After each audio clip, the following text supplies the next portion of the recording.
Asunasa Minglava, Walloina Lagi, Talisova, my Sunka, Maya out, Salamadiko, and Yasayo. I say, Piva. No? Mania lobby man, look like balloon people. Okay. Dini. One say, Piva, no? Dini Piome, the day Jaya, the say with our cow money. No? Don't let you out. Who go away. Bia no pony baby let's see no tomorrow trong gì chẳng mà ngâu đồ uti che mà nè lugar đó uti che a time to mà bé mua mà nè lugar đó the phi nè no ye bo gì đi bo la mà bé aku đi nè no bà lẽ nhóc tới cái luôn này đấy bà lẽ mong sóng khác sao biểu bà đấy đi nuôi út trâu này gì cả lũ trâu này gì bà nhớ đã trâu này gì mà hậu bà bu trong vai đai mà nó đai này đấy trâu này gì ta má đi nhà suga lũ nhớ gì mai mình đi ra đi cho má ăn ổ đi nó ấy đi đó na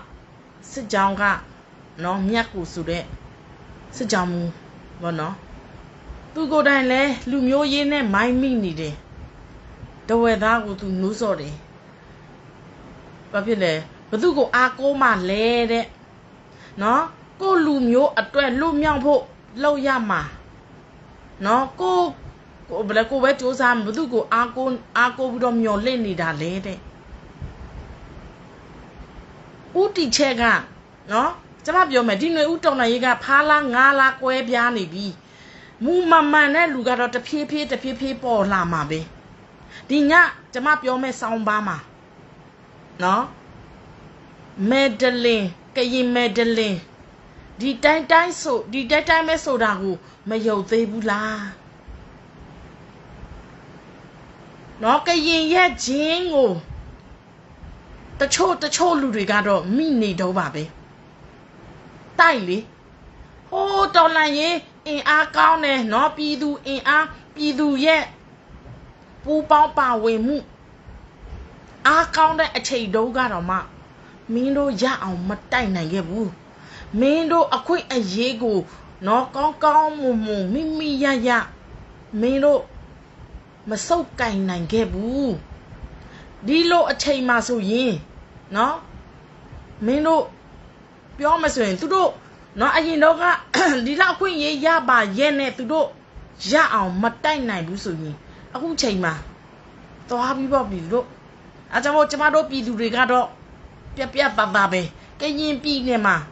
ကရင်အလံကရင်ရဲ့မူဝါဒကရင်ရဲ့နော်လူဒုစနစ်ကိုဒီအာနာရှင်ကြားဖြတ်ကျေးစားလက်နဲ့ကင်တွေရဲ့လက်ထဲမှာကျမတို့ဘတ်တော်မှာအရောက်မခံဘူးကျမတို့လူဒုသမိုင်းလူဒုစနစ်လူဒုရဲ့စ조사အားထုတ်မှုနဲ့ပဲသွားရမယ်နော်လက်နဲ့ကင်ကျေးစားသမားတွေလူဒုဘက်မှာမပါလဲကိစ္စမရှိဘူးကျမတို့ဒီຫນွေဦးတော်လန်ကြီးကလူဒုတော်လန်ကြီးနော်အကျမတို့လူဒုတော်လန်ရေးပြီးအောင်ကျမတို့အားလုံးပြည်သူတွေအားလုံးတနိုင်ငံလုံးမှာရှိတဲ့ပြည်သူတွေအားလုံးဖော်ဆောင်နိုင်ရမယ်အမျိုးသားရေးဆိုတဲ့အမျိုးသားရေးဝါဒီစစ်ဘလူးဝါဒီအမျိုးသားရေးဝါဒီ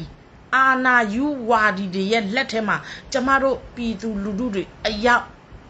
နော်အပမခံကြပါနဲ့ဝိုင်းရှယ်ပေးကြပါဦးနော်ကျမရှယ်လောက်မယ်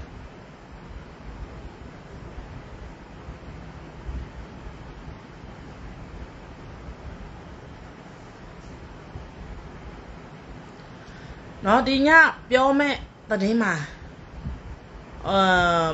အခုဆိုရင်မအားလာရဲ့နောက်ဆုံးနေ့ရက်များဘာဖြစ်လို့လဲဆိုတော့ပြည်သူတို့နော်ကျမတို့ဒီတော်လန်ရေးကကဘာနဲ့လဲဆက်ဆက်နေတယ်ကျမတို့အခုတိုက်နေတာနော်ကဘာနိုင်ငံကြီးနဲ့တိုက်နေတာဖြစ်တဲ့အတွက်ကဘာကနော်ကဘာက ဘယ်လိုပြောမလဲဖြစ်ပြနေတဲ့အရာတွေကကျမတို့မြန်မာနိုင်ငံနဲ့ဆက်ဆက်နေတယ်အခုလာမဲ့နှစ်မှာဒီနှစ်ကုန်ပြီဆိုလာမဲ့နှစ်မှာဥက္ကဋ္ဌဖြစ်မှာကဖိလစ်ပိုင်ဆိုတာအမေရိကန်ရဲ့မဟာမိတ်ဖြစ်တယ်နော်အဲဒါကြောင့်မို့ကမ္ဘာကိုလည်းကျမတို့ကဗလဲမမျော်လင့်လို့မရဘူးเนาะအခုဦးကျော်မိုးထွန်းတာဝန်ကြည့်တယ်နောက်ပိုင်းရှယ်ပြပါအောင်เนาะရှယ်လောက်မယ်ခဏလေး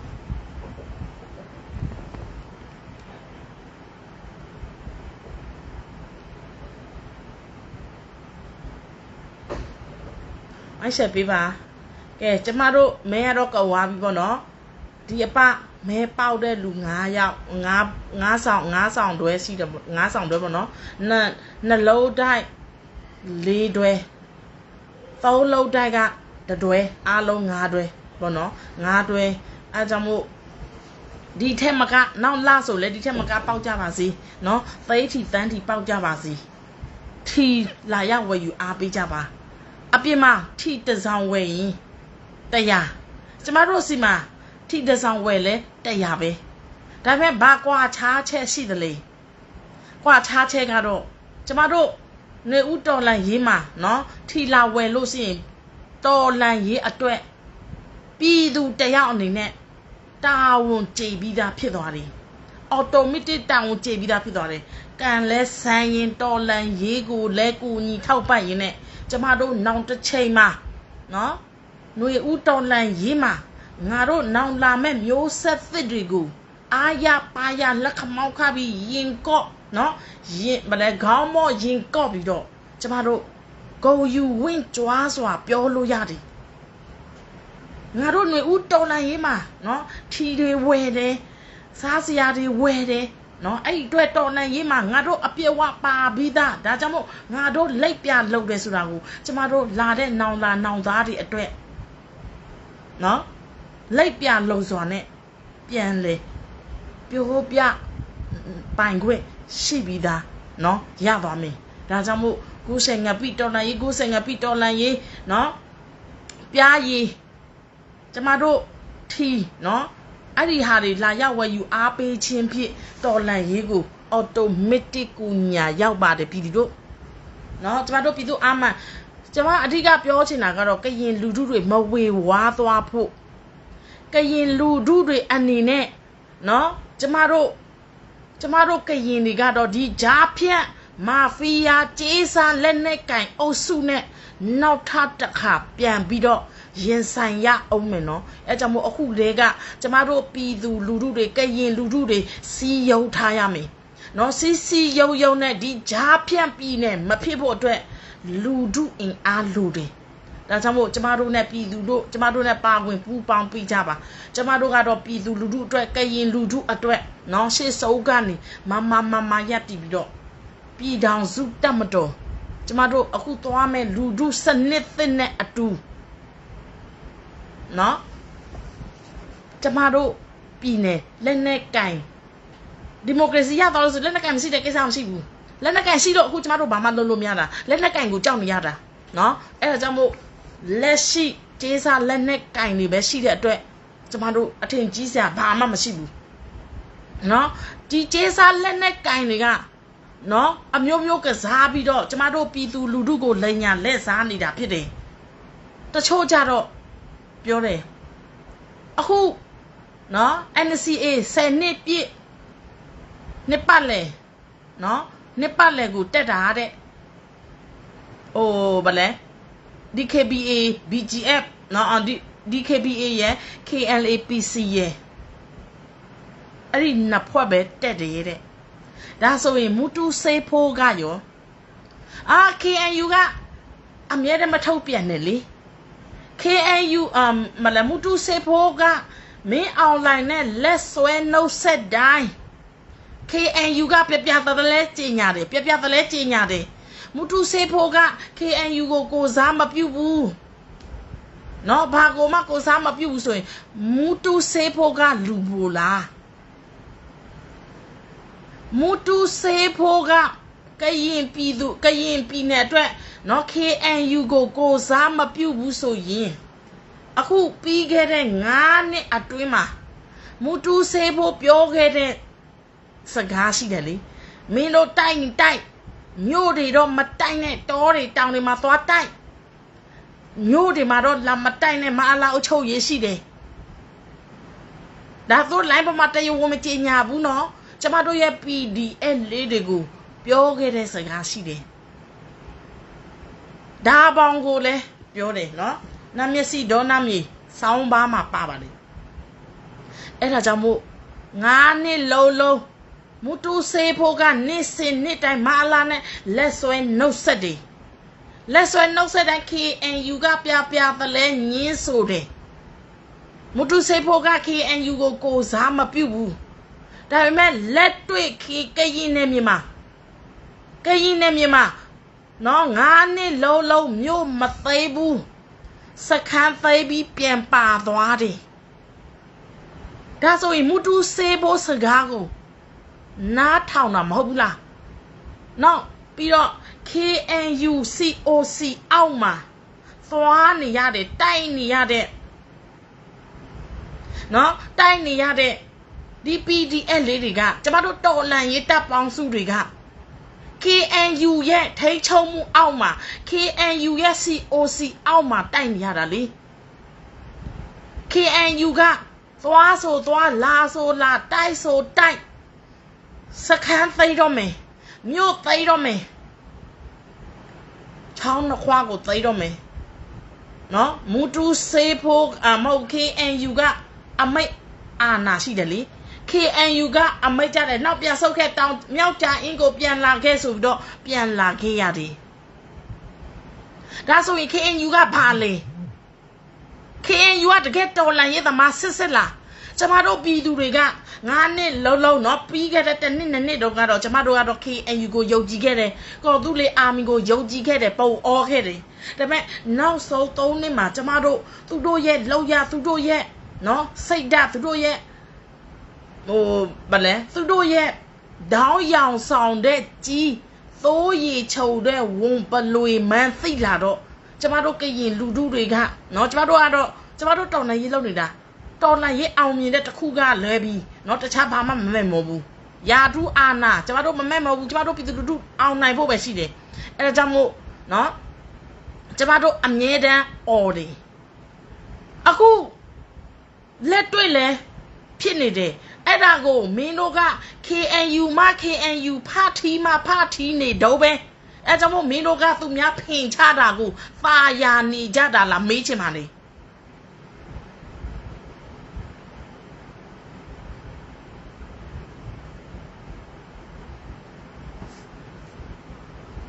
နော်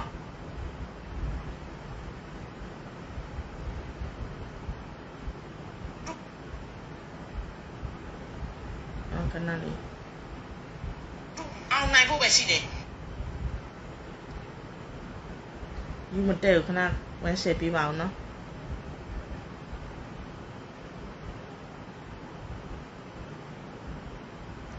အဲ့ဒါကြောင့်မို့ပြည်သူတို့ရေမအားကြနဲ့တော့ကဲတော်လန်ရေးသမားမအားကြနဲ့တော့အခုတချို့ပြောတယ်နော်မောင်ချစ်သူကစာချုပ်ဆန်တဲ့ KNU ကိုလဲစားတယ်နော် BGF လဲစားတယ်ဒီ KBA ကလဲစားတယ်လဲစားရအောင် KNU ကနော်မနုမနတ်တွေလား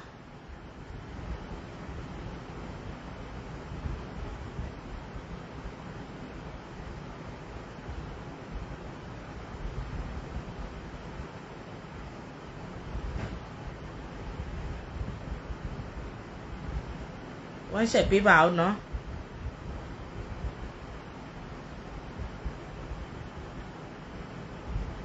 နော်အဲ့ဒါကြောင့်မို့ကရင်လူထုတွေမင်းတို့သားနာရင်ဒီပွဲမှာနော်ဒီပွဲမှာအဓိကလူထုပဲနော်လူထုသာ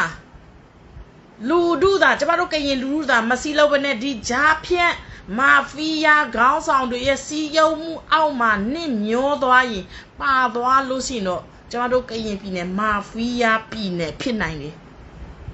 အဲ့ဒါကြောင့်မို့အခုနော် NCA နှစ်ပတ်လေကိုတွားတဲ့မျိုးမစစ်တွေ NCA ကိုမင်း outline ကိုအသက်စုပေါက်နော်အသက်စုခွင့်ရအောင်ပေးနေတဲ့မျိုးမစစ်နော်မျိုးမစစ်တွေကိုပြောချင်တာကမင်းတို့ပြည်သူဆိုတဲ့နော်စကလုံးကိုမင်းတို့မသုံးနဲ့မတန်ဘူးဒီနေ့နော်ကရင်နယ်မြေမှာမလေးကြိုးဆိုတဲ့အောင်ဝဲခံနေ BGF နော် BGF ပြောမှဆိုရင်သူတို့ကရင်မျိုးချစ်တယ်လို့ပြောဦးတော့အခုမအေလို့မင်းအွန်လိုင်းနဲ့ဖင်ခံနေတဲ့မျိုးဖြက်တွေမျိုးရုပ်တွေသူတို့ကအောင်ဝဲခံတယ်ကြီးလိုက်တော့နော် BGF အလံတွေနဲ့ယွန်လိုက်တာလက်ကုပ်ပဲ10ရောက်လောက်တောင်မပြည့်ဘူးအောင်ဝဲခံတယ်အဲ့ဒီလူတွေအားလုံးကနော်ကြီးလိုက်လို့ရှိရင်အဲ့ဒီမာဖီးယားမိသားစုတွေကြီးပဲ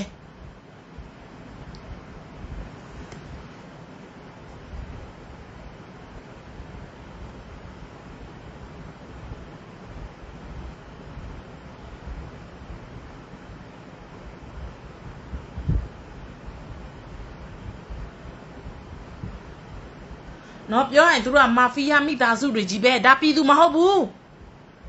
မင်းတို့ပြည်သူတွေကိုမင်းတို့ပြည်သူလို့ပြောချင်ရင်အခုဖအံမှာနော်ဒီမျိုးတွင်းမှာကျမတို့ပြည်တွင်းမှာရှိတဲ့အခုမင်းတို့တွေအောင်ဝဲခံတာလေ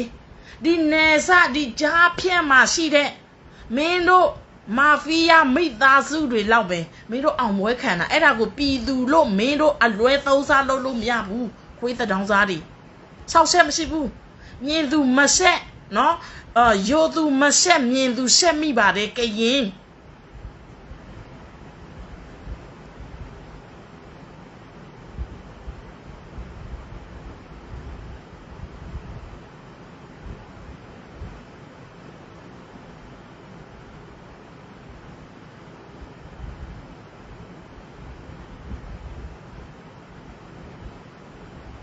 ခဏလေးနော်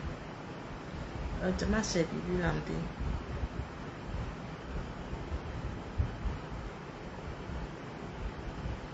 အဲ့ဒါနှခါဆက်မိတောင်းမှမှာတယ်နော်ခဏလေး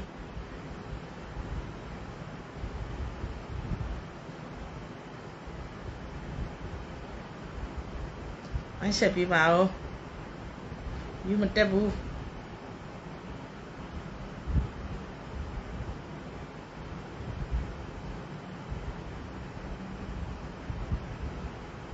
ကျမတို့ကရင်လူထုတွေနော်သွေးအေးလို့မရဘူးနော်ဒါကျမတို့မာဖီးယားလက်ထဲမရောက်ဖို့အတွက်ကျမတို့ပြည်သူတွေညီညွတ်ရမယ်နော်ညီညွတ်ရမယ်အခုဗာလဲမခေဘူးနော်ကရင်လက်နဲ့ကင်ကျေးစားလက်နဲ့ကင်တွေကပညာသာမတတ်တာဗမာစကားပြောတာပါနော်သိပြီးတော့မကျွမ်းတာ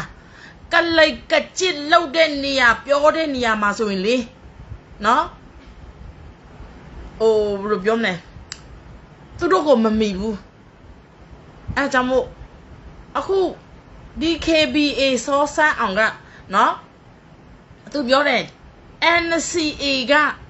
ဗဇာနဲ့ပဲပြည့်လို့မရဘူးတဲ့NCA ကိုလက်မှတ်ထိုးထားတာနော် UN တို့နော်နောက်ပြီးတော့နိုင်ငံတကာကလက်မှတ်ထိုးထားတဲ့ဘာညာပြောနေတယ်အခု UN ကနော်အခုဥရောပကုလသမဂ္ဂလက်မခံဘူးမအားလာအယိုးကောက်ပွဲကိုလည်းလက်မခံသလိုဒီ NCA ကိုလည်းသူတို့ကကြင်ညာမှာပေါ့စောစမ်းအောင်နော်စောစမ်းအောင်က9နှစ်အတွင်းမှာပြည်သူအလူငွေတွေကိုလေနော်ကလေးကကြစ်လောက်တော့လမ်းပြလောက်လိုက်ကျမတို့အမြဲပြောရလေလမ်းပြတယ်ခွေးစမ်းအောင်ကမယုံကြည်ရဘူးတော်လန်ရေးသမားတွေကသူတို့ကငါတို့ကိုကူညီတယ်ဘာညာအခုဘလို့လဲနော်ကလေးကကြစ်အခုသူဘိုချုပ်ကြီးနေရသွားတာလေ မအေလို့မင်းအောင်လှိုင်ရဲ့အလောက်ကို9နှစ်အတွင်းမှာနော်မင်းအောင်လှိုင်ရဲ့အလောက်ကိုအောင်မြင်လောက်ပေးလို့နေပြည်တော်ကသူ့ကိုယာထူးပေးတာနော်အဲ့ဒီချိန်တော့မတော်ချိုတို့လေအာစားအောင်အတွက်ပါဆက်ညာဆက်ဟိုကသူတို့ကိုလဲစားပြောမယ်နော်ကရင်လက်နဲ့ကင်တယ်အကုန်လုံးကကြေးစားတယ်ကြီးပဲပြည်သူတွေစီမှာအလူခန္ဓာလဲသူတို့ကိုချိုးအတွက်ကြီးပဲအဲ့ဒါကြောင့်မို့အခုချိန်ထိမင်းတို့ယုံကြည်နေသေးတယ်ဆိုရင်လဲအဲ့ဒါတခါမားလို့ခွင့်လို့ရသေးတယ်နှစ်ခါမားလို့ဩဒါနော်ဟိုဗလဲခွင့်ဒုတိယဆိုမားလို့ရခွင့်လို့ရသေးတယ်တတိယတစ်ခါနော်မင်းတို့ကဆက်တော့ယုံကြည်နေအောင်မဲ့ဆိုရင်တော့အဲ့ဒါမင်းတို့အပြစ်ဖြစ်သွားပြီကျမတို့ပြည်သူတွေကတော့လုံးဝပဲနော်အခု UN ကထောက်ခံတဲ့UN ကလက်မှတ်ထိုးထားတဲ့ဗစက်နဲ့ပဲဖြစ်လို့ရတယ်တဲ့တကယ်လက်တွေ့မှာဖြစ်လို့မရဘူးတဲ့ NCA ကပြက်လို့မရဘူးတဲ့ UN ကနိုင်ငံတကာကအသိမှပြုထားတယ်တဲ့ဒါဆိုရင် UN ကကြေညာသလားခွေးဆန်းအောင် UN ကဒီ NCA ကအခုချိန်ထိအသက်ဝင်နေတော့ပဲဆိုရင် UN ကကြေညာရမှာပေါ့ခွေးဆန်းအောင်ကလေပညာသာမတတ်တာကလိတ်ကကြစ်လှုပ်တဲ့ပြောတဲ့နေရာမှာလက်ဖျားခါတယ်ပြည်သူလူထုကိုစိုက်ဝါထဲ့တယ်အခုဥရောပကမင်းတို့အယိုးကိုက်ပွဲကိုလည်းလက်မခံဘူးမင်းတို့ရဲ့ NCA ကိုလည်းလက်မခံဘူး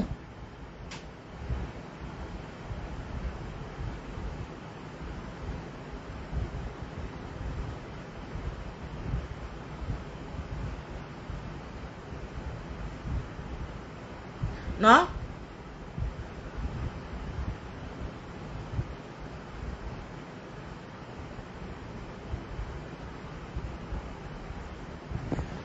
အဲ့ကြောင့်မို့ခဏလေး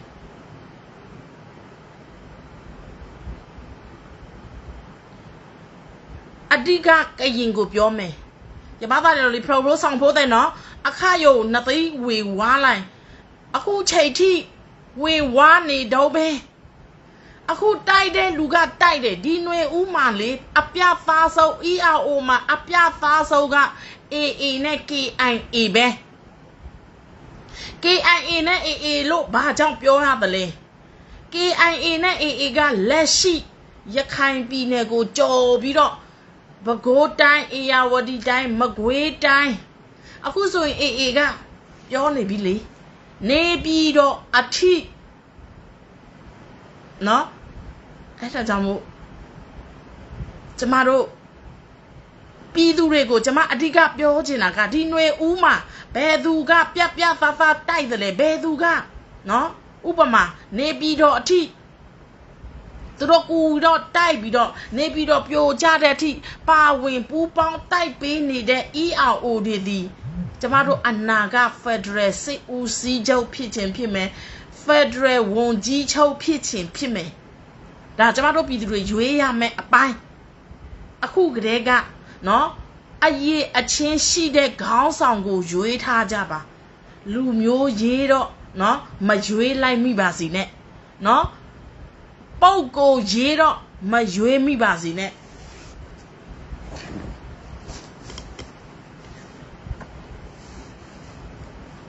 ကရင်မက်ဒလင်ကဒီအတိုင်းဆိုတာမယုံကြသေးဘူးလား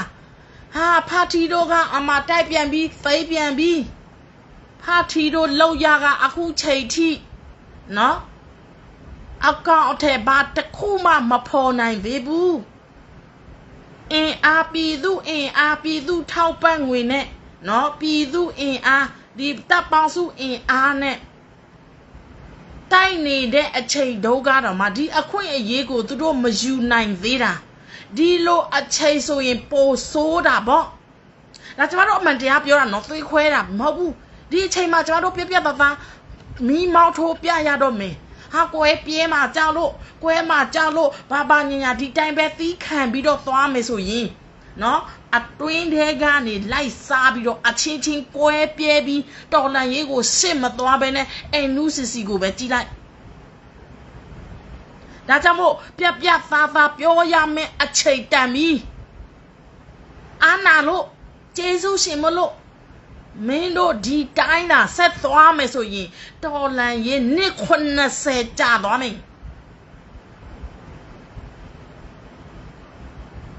2021စစ်တပ်ကအာဏာသိမ်းပြီးတဲ့နောက်ပိုင်းမှာရန်ကုန်ပဲခူးအေရဝတီစကိုင်းမွန်တနင်္သာရီစတဲ့ဒေသကလူငယ်ကြီးဆက်တွေစစ်ပညာသင်ယူပြီးစကားစကိုတော်လှန်ဖို့ကရင်ပြည်နယ် KNU အဖွဲ့ထံကိုတဖွဲဝင်ရောက်လာခဲ့ကြတယ်အမမ KNU ရဲ့တာဝန်ကအခုနော်စစ်တောင်းအမြင့်ကြော်သိမ့်ပြီအခုချိန်တိဒီနယ်စမှာပဲတစ်လည်နေတယ်အခုသူတို့ထောက်စီတို့ကစားနေတာသူတို့ဘလောက်ပဲအာရှလမ်းမဖွင့်မဖွင့်ဒါသူတို့ထောက်စီတို့ကစားနေတာနော်ထောက်စီတို့ကစားနေကြတာဖွင့်မဖွင့်ကျမတို့စိတ်မဝင်စားဘူးကျမတို့စိတ်ဝင်စားတာမအေလို့မင်းအွန်လိုင်းနဲ့အာနာစင်ဒစုကြဖို့အတွက်ကျမတို့ပြည်ထောင်စုနော်ပြည်ထောင်စုဘဟိုကြဖို့လိုတယ်ဘဟိုကိုထိန်းချုပ်နိုင်ဖို့လိုတယ်အဲ့ဒါကြောင့်မို့ဒီအာစလန်းနဲ့ပဲထောက်စီတိုးမနေနဲ့